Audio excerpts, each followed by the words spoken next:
আসসালামু আলাইকুম। প্রিয় দর্শক, অন্য মঞ্চের আলাপ চাইতায় আপনাদের সকলকে আমন্ত্রণ জানাচ্ছি। খবরটার সত্যতা মোটামুটি বেশ কয়েকটা পত্রিকা দেখলাম যে এখানে আসছে জামাতের আমিরের গাড়ি থেকে দেশীয় অস্ত্রশস্ত্র সহ তিনজনকে আটক করেছে যৌথ বাহিনী। ওনার গাড়িতে পার্সোনাল যে ব্যবহৃত গাড়ি নোয়া, এই নোহা গাড়িতে আপনার ধারালো চাইনিজ কুড়াল, দেশীয় অস্ত্রশস্ত্র নিয়ে তিনজন কর্মীকে আটক করেছে যৌথ বাহিনী। এর মধ্যে সাংবাদিক ইলিয়াসের যে বাংলা এডিশন আছে, সেই বাংলা এডিশনের যে জেলা প্রতিনিধি মেহেরপুরের, সেও কিন্তু এখানে এই মেশিনারি সহ আটক হয়েছে। এমনকি জামাতের একজন কর্মী, ওনার নাম হচ্ছে সেলিম রাজা, বয়স হচ্ছে 27, জেলা জামাতের ইসলামের আমির মাওলানা তাজউদ্দিন খানের ফেসবুক পেজের এডমিন শাহরুল ইসলাম এবং মাইক্রো ড্রাইভার ইজারুল হক। কেন এই অস্ত্রশস্ত্র নিয়ে মুভমেন্ট?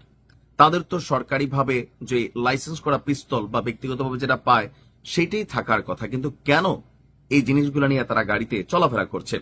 দেশ রূপান্তর থেকে শুরু করে অনেকগুলো গণমাধ্যমে নিউজটা আসছে। এখন প্রেক্ষাপটটা কি ছিল? 26শে জানুয়ারি সকালে শহরের হোটেল বাজার 4 রাস্তার মোড়ে যৌথ বাহিনীর চেকপোস্ট আপনার একটা সেখানে বসানো হয়। যেহেতু সামনে নির্বাচন, অনেক ধরনের ঘটনা ঘটতে পারে, এই কারণে যৌথ বাহিনীর তল্লাশি বা চেক আপ নিয়মিত চলছিল। তো সেই চেক আপের সময় এই মেহেরপুর জেলা জামাতের যিনি আমির আছেন তার গাড়িটা সামনে পড়ে। মেহেরপুর থানার পুলিশের যিনি উপপরিদর্শক আছেন BM রানা, তিনি বলছেন যৌথ বাহিনীর নিয়মিত চেকপোস্টের অংশ হিসাবে সব গাড়ি চেক করা হচ্ছিল। এ সময় সাদা রঙের নোয়া, ঢাকা মেট্রো চ 194146 রেজিস্ট্রেশন নাম্বার গাড়ির এই গাড়িটি চেক করা হলে গাড়ির ভেতরে 3টা ফোল্ড ডাবল স্টিক, একটি বিদেশি কুড়াল, একটি ইলেকট্রিক শকার, একটি প্লাস, 3টি ওয়াকিটকি, 4টা চার্জার এবং একটা হ্যান্ড মাইক উদ্ধার করা হয়। পরে নির্বাহী ম্যাজিস্ট্রেটের উপস্থিতিতে আটক অস্ত্রশস্ত্র এবং মাইক্রোবাসটি জব্দ করা হয়। গতকাল রবিবার জামাত ইসলামের কেন্দ্রীয় আমির ডাক্তার শফিকুর রহমান মেহেরপুর সফরে গেলে তার আগে এই ঘটনায় নড়েচড়ে বসে আইন শৃঙ্খলা বাহিনী। এখন এই ঘটনার পিছনে আসলে কেন, কি কারণে, কারা জড়িত, আমি যতটুকু তথ্যপত্র সর্বশেষ কানেক্ট করার চেষ্টা করলাম, সেখানে দেখলাম যে বেশ কিছু ঘটনা এখানে তৈরি হয়েছে। আবার ওই দিন আরো একটা জায়গায় মেহেরপুরেই 2টি বিদেশি পিস্তল, 5 রাউন্ড গুলি, ম্যাগাজিন সহ 2জনকে আটক করেছিল র্যাব। আটককৃত হল কুষ্টিয়ার সিদ্দিক আলীর ছেলে সোহাগ হোসেন গিট্টু, একই গ্রামের ভাঙাপাড়া এলাকার দিদাল মণ্ডলের ছেলে মিশন ইসলাম। এখানে নানান কিছু থাকতে পারে, ভেতরের গল্প। তবে জামাত আমিরের গাড়িতে এই অস্ত্র আটক নিয়ে পরবর্তী সময় তাকে প্রশ্ন করার জন্য সাংবাদিকরা ফোন দিলে যোগাযোগ করা সম্ভব হয়নি। এখন যেহেতু গাড়িটা তার, সো এই ক্ষেত্রে জবাবদিহিতা তার উপরেই বর্তায়। বিষয়টা নিয়ে নিশ্চয়ই জামাতের যারা নেতাকর্মীরা আছেন ফোকাস করবেন। তবে সারা বাংলাদেশে সব জামাতের যে নেতাকর্মী সবাই যে সাধু বা খুবই ধরেন আল্লাহ বলি বা আল্লাহওয়ালা তা না, 2-4জন কিন্তু এরকম আছেন যারা বিভিন্নভাবে ঘটনা কিন্তু ঘটাইতেও পারেন, এখানে কাউকে বাদ দেওয়া যাচ্ছে না। আবার তাদের উপর হামলা হইতে পারে, সেই চিন্তা করেও নিজেদের আত্মরক্ষার্থেও হয়তোবা এরকম মেশিনারিজ গাড়িতে রাখতে পারেন। তবে বিষয়টা এখনো অস্পষ্ট, কেন এটা উনি ব্যাখ্যা দিলে আমরা হয়তো বুঝতে পারবো। ভালো থাকুন, আসসালামু আলাইকুম। আরো একটি হাঁস-জার অধ্যাদেশ করল অন্তর্বর্তী সরকার। শিশু সাহিত্যিক সুকুমার রায় যেভাবে হাঁস আর সজোরের মিশ্রণে অদ্ভুত প্রাণী তৈরি করেছিলেন, সেভাবে অন্তর্বর্তী সরকারের আইন উপদেষ্টা বানালেন নতুন এক আবোল তাবোল অধ্যাদেশ। সরকারের পক্ষ থেকে যেটিকে দায় মুক্তি অধ্যাদেশ হিসেবে প্রচার করে আসলেও শেষ পর্যন্ত অধ্যাদেশের নাম দিয়েছে সুরক্ষা ও দায় নির্ধারণ অধ্যাদেশ। উপদেষ্টা পরিষদে পাশ করেও 10 দিন লেগেছে অধ্যাদেশটি জারি করতে। আবার চাপের কারণে হত্যাকাণ্ডের দায়মুক্তি দেয়া থেকে সরে আসতে হয়েছে, বেছে নিতে হয়েছে ঘুরা পথ, কিন্তু তা করতে গিয়ে আরো জটিল করে ফেলেছে। একই ধরনের অপরাধকে ভালো আর খারাপ দুভাবেই দেখছে অধ্যাদেশটি। শেষ পর্যন্ত মানবাধিকার কমিশনের উপর ভার দিয়ে সরকার নিজেই নিজের মিত্রদের কাছে ভারমুক্ত হতে চাইছে। হত্যাকাণ্ডের শিকার হওয়া ভুক্তভোগীর পরিবারের আর্জি মানবাধিকার কমিশন নাকচ করলে বিচার পাওয়ার আর কোনো পথ খোলা থাকবে না। অর্থাৎ এই অধ্যাদেশ শুধু ফৌজদারি অপরাধের বিচারের পথেই শুধু কাঁটা বিছিয়ে দেয়নি, মানবাধিকার রক্ষার দায়িত্ব কাঁধে নেয়া জাতীয় মানবাধিকার কমিশনকেও মানবাধিকার লঙ্ঘনের পথে ঠেলে দিয়েছে। আবার সংবিধানের যে ধারার সাফাই দিয়ে প্রণীত হয়েছে অধ্যাদেশ, সেই বিধানের অর্থকেও করা হয়েছে বিকৃত। সংসদের অবর্তমানে সংবিধানের মূল চেতনা বিরোধী কোনো অধ্যাদেশ প্রণয়নের ক্ষমতা রাষ্ট্রপতির না থাকলেও তার সই জারি করা হয়েছে এই দায়মুক্তি। প্রশ্ন উঠেছে, নির্বাচনের মাত্র 2 সপ্তাহ আগে এমন একটি সংবিধান বিরোধী দায়মুক্তির পথে কেন হাঁটতে হলো সরকারকে? পরিকল্পনা অনুযায়ী গণভোটে জুলাই সনদ বাস্তবায়নের জন্য যেখানে কোমর বেঁধে প্রচার চালাচ্ছে সরকার, সেখানে এই ইনডেমনিটির প্রয়োজন কেন পড়ছে? গণভোটে সরকার ইচ্ছার বাস্তবায়ন হলে এমনিতেই সংবিধান বদলে যাওয়ার কথা। সেক্ষেত্রে অটো পাসের মতোই মিলবে জুলাই আন্দোলনের দায়মুক্তি। অথচ এরপরেও নির্বাচনের আগে অধ্যাদেশ জারির মাধ্যমে সরকার কনফিডেন্স হারানোর বার্তাই কি পাওয়া যাচ্ছে? জুলাই আন্দোলনকারীদের আইনি সুরক্ষা দিতে গত 15ই জানুয়ারি দায়মুক্তি অধ্যাদেশের খসড়া অনুমোদন দেয় অন্তর্বর্তী সরকার উপদেষ্টা পরিষদ। তবে অদৃশ্য কারণে সেই অধ্যাদেশে রাষ্ট্রপতির সই করার বিষয়টি 10 দিন ধরে ঝুলেছিল। অন্তর্বর্তী সরকার 1.5 বছরে এমন ঘটনা নজিরবিহীন। প্রশ্ন হলো, কেন ঝুলেছিল? সূত্রগুলো বলছে, সরকার যেভাবে দায়মুক্তি অধ্যাদেশ করতে চেয়েছিল তাতে কড়া আপত্তি দেয় সরকারের একটি বাহিনী। নির্বাচনের আগে আগে সেই বাহিনীকে চটাতে চায়নি সরকার।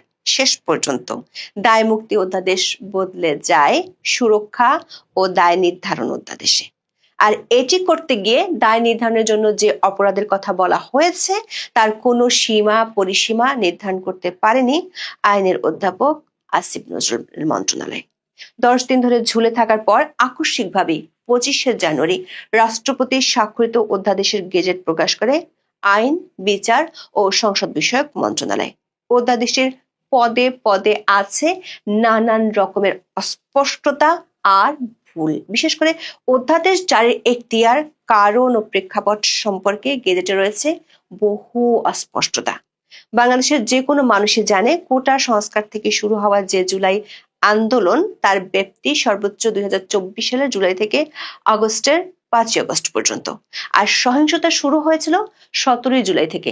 অথচ সরকার যে অধ্যাদেশ জারি করলো তাতে জুলাই থেকে আগস্টের পুরো মাস জুড়ে আন্দোলনে জড়িতদের সুরক্ষা দেয়া আর দায় নির্ধারণের কথা বলা হয়েছে। এর অর্থ হলো, আওয়ামী লীগ সরকারের পতনের পর আগস্ট মাসে যেসব অপরাধমূলক কর্মকাণ্ড হয়েছিল সেগুলো থাকবে বিচারের আওতার বাইরে। পুলিশ সদর দপ্তরের পরিসংখ্যান বলছে 2024 সালের জুলাই মাসে 14,966টি মামলা হয়েছিল, যার মধ্যে খুনের মামলা ছিল 334টি। আর ওই বছর আগস্ট মাসে মোট মামলা হয়েছিল 8,833টি, যার মধ্যে খুনের মামলা ছিল 626টি। আসিফ নজরুলের মন্ত্রণালয় থেকে শেষ পর্যন্ত যে অধ্যাদেশটি জারি করা হলো সেই অধ্যাদেশ অনুযায়ী খুনের মামলাগুলো ছাড়া বাকি সবগুলো মামলাই বাতিল হয়ে যেতে পারে। ধরুন 2024 সালের 6 আগস্ট কেউ আপনার বাসায় চুরি বা ডাকাতি করেছে এবং ওই ব্যক্তিটি জুলাই আন্দোলনকারী হিসেবে নিজেকে প্রমাণ করতে পারলে তার 7 খুন মাফ হয়ে যাবে।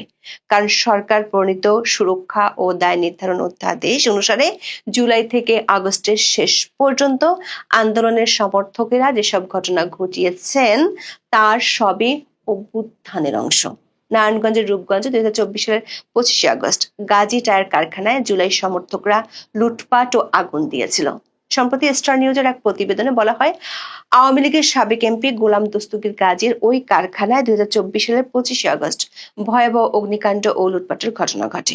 এতে নিখোঁজ হন 182 জন মানুষ, যাদের খোঁজ আজও মেলেনি। প্রতিবেদনে এই ঘটনার জন্য স্থানীয় বিএনপির এক নেতা এবং অনুসারীদের নাম এসেছে। এখন সরকারকে আর কষ্ট করে ওই ঘটনায় কোনো অপরাধীকে খুঁজতে হবে না। দর্শক, এই অধ্যাদেশটিকে হার্শার অধ্যাদেশ বলার পিছনে বড় কারণ হলো অধ্যাদেশের দায়মুক্তির দিকগুলো নিয়ে আছে বিস্তর ধোঁয়াশা। বলা হয়, জুলাই আন্দোলনে অংশগ্রহণকারীদের বিরুদ্ধে দায়ের করা সব দেওয়ানি ও ফৌজদারি মামলা প্রত্যাহার করা হবে।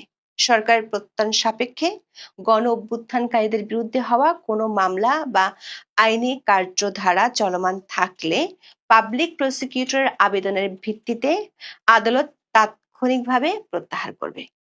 পাশাপাশি অভিযুক্ত ব্যক্তিকে অব্যাহতি বা খালাস দেওয়া হবে। অর্থাৎ জুলাই আগস্টের ঘটনায় আন্দোলনের পক্ষের কারো বিরুদ্ধে মামলা হলেও সেসব আর থাকছে না। তবে হত্যাকাণ্ডের ঘটনাতেও দায়মুক্তি দেওয়ার দাবি উঠলেও অধ্যাদেশে সেটি দেখা যাচ্ছে না, বরং বেশ খানিকটা জটিল করে তুলে ঘুর পথে বিচারের সুযোগ রাখা হয়েছে। 2024 সালে জুলাই আগস্টে পুলিশ ও আওয়ামী লীগের নেতাকর্মীদের হত্যার অনেকগুলো অভিযোগ আছে। অধ্যাদেশ অনুযায়ী জুলাই আন্দোলনকারী কারো বিরুদ্ধে হত্যাকাণ্ডের অভিযোগ থাকলে তা জাতীয় মানবাধিকার কমিশনে জানানোর সুযোগ রয়েছে। কমিশন বিষয়টি নিয়ে তদন্ত করবে। এতে যদি দেখা যায় বিশৃঙ্খল পরিস্থিতির অপব্যবহার করে হত্যাকাণ্ডটি হয়েছে, তাহলে কমিশন আদালতে প্রতিবেদন দেবে। এরপর আদালত সেটিকে পুলিশ প্রতিবেদন হিসেবে গণ্য করে বিচারের উদ্যোগ নেবে। একদিকে সরকার বলছে বিশৃঙ্খল পরিস্থিতির অপব্যবহারের মাধ্যমে ফৌজদারি অপরাধ করে থাকলে সেটির অভিযোগ দায়ের করা যাবে, তবে সেই অভিযোগ আগের মতো থানা বা আদালতে দায়েরের সুযোগ রাখা হয়নি। মানবাধিকার কমিশনের মাধ্যমে তদন্তের একটি সুযোগ রাখা হচ্ছে। এই কমিশন বিশৃঙ্খল পরিস্থিতির অপব্যবহারের প্রমাণ পেলে অভিযুক্তদের বিরুদ্ধে আদালতে তদন্ত প্রতিবেদন দিতে পারবে। আর যদি কমিশন মনে করে হত্যাকাণ্ডটি ছিল রাজনৈতিক প্রতিরোধের অংশ, সেক্ষেত্রে অভিযুক্তের বিচারের পথ রুদ্ধ হয়ে যাবে। কিন্তু কোনটি বিশৃঙ্খল পরিস্থিতির অপব্যবহার আর কোনটি রাজনৈতিক প্রতিরোধের অংশ তার কোনো ব্যাখ্যা নেই অধ্যাদেশে। অর্থাৎ জাতীয় মানবাধিকার কমিশনের হাতেই তুলে দেওয়া হচ্ছে ভালো অপরাধ এবং খারাপ অপরাধ নির্ধারণের ভার।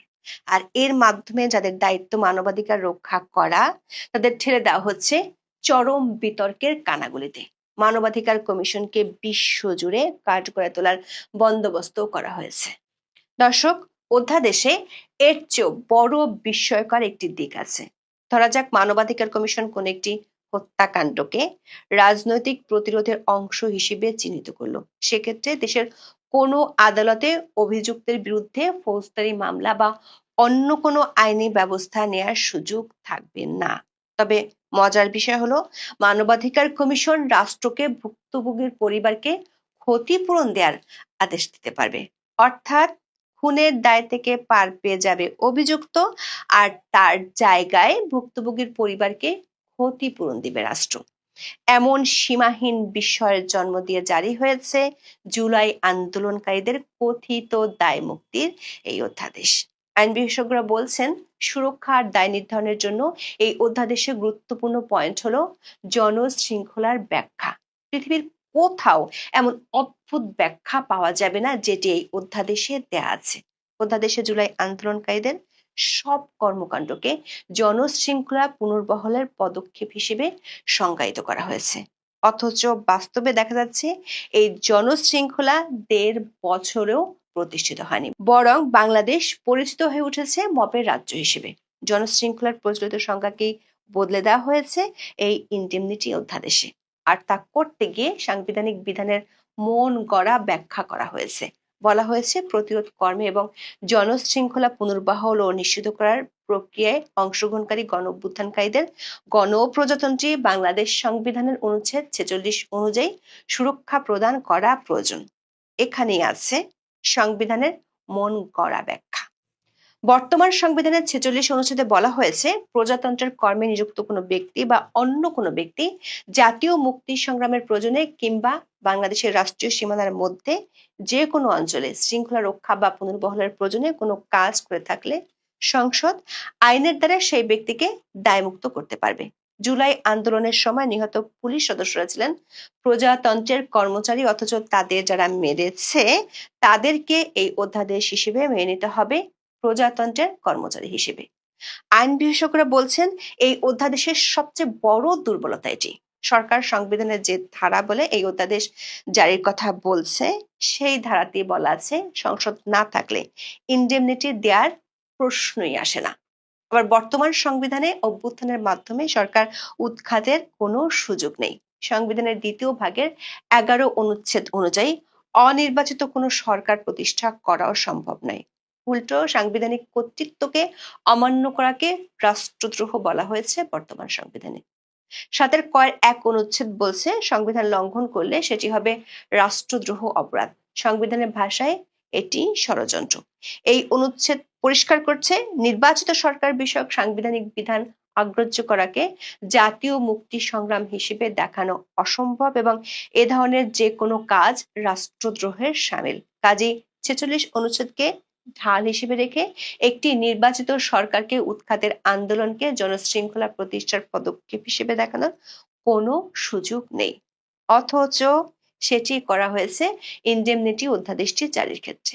আবার এ ধরনের কোনো বিষয়ে দায় মুক্তি দিতে হলে সেটিও কেবল সংসদের এখতিয়ার।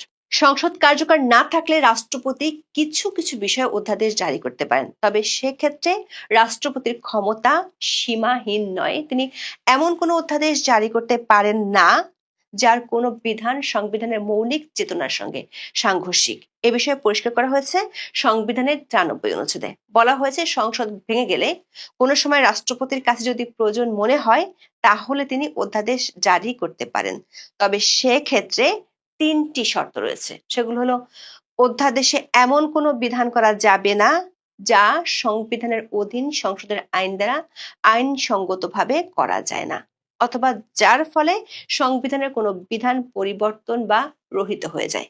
অর্থাৎ সরকার উৎখাতের মতো কোনো কর্মকাণ্ডকে বৈধতার অধ্যাদেশ জারির এখতিয়ার স্বয়ং রাষ্ট্রপতিরও নেই। তবে ইচ্ছে মতো আইনের ব্যাখ্যা দাঁড় করানো অন্তর্বর্তী সরকারের এই ইনডেমনিটি অধ্যাদেশেও দেখা যাচ্ছে সংবিধানের মন গড়া উপস্থাপন। 93 অনুচ্ছেদে রাষ্ট্রপতির সীমাবদ্ধতার বিষয়টি সম্পূর্ণ আড়াল করে সেই অনুচ্ছেদের অধীনে ইনডেমনিটি অধ্যাদেশ জারির কথা জানানো হয়েছে। দর্শক, 2024 সালের 5ই আগস্ট হবিগঞ্জের বানিয়াচং থানায় আক্রমণ চালিয়ে অস্ত্র লুট ও অগ্নিসংযোগ করে কয়েক হাজার মানুষ। এক পর্যায়ে এসআই সন্তোষ চৌধুরীকে ছিনিয়ে নিয়ে থানা চত্বরে পিটিয়ে হত্যা করা হয়। তার মরদেহ ঝুলিয়ে রাখা হয় থানার সামনে একটি গাছে। এ মাসের শুরুতে হবিগঞ্জের বৈষম্য বিরোধী ছাত্র আন্দোলনের নেতা মাহদী হাসান দাবি করেন তারাই সেই ঘটনা ঘটিয়েছিলেন। পুলিশের সামনে বসে মাহদীর এমন বক্তব্য সোশ্যাল মিডিয়ায় ভাইরাল হয়। পরে তিনি গ্রেপ্তার হলেও সমর্থকদের বিক্ষোভের প্রেক্ষাপটে মুক্তি পান। এরপর পরে জুলাই আন্দোলনকারীদের দায় মুক্তির বিষয়টি নতুন করে আবার সামনে আসে। স্বরাষ্ট্র উপদেষ্টা জাহাঙ্গীর আলম চৌধুরীর সভাপতিত্বে 6 জানুয়ারি হয় আইন শৃঙ্খলা সংক্রান্ত উপদেষ্টা পরিষদ কমিটির বৈঠক। সেখান থেকে আইন মন্ত্রণালয়কে দ্রুত দায় মুক্তির অধ্যাদেশের খসড়া তৈরির নির্দেশ দেওয়া হয়। দর্শক, সুকুমার রায় তাই খিচুড়ি কবিতায় হাঁস আর সজারু মিলিয়ে বানিয়েছিলেন হাঁসচারু। বলেছিলেন হাঁস ছিল সজারু, ব্যাকরণ মানে না, হয়ে গেল হাঁসচারু। এই হাঁসচারু এমন একটি প্রাণী যা বাস্তবে নেই, কিন্তু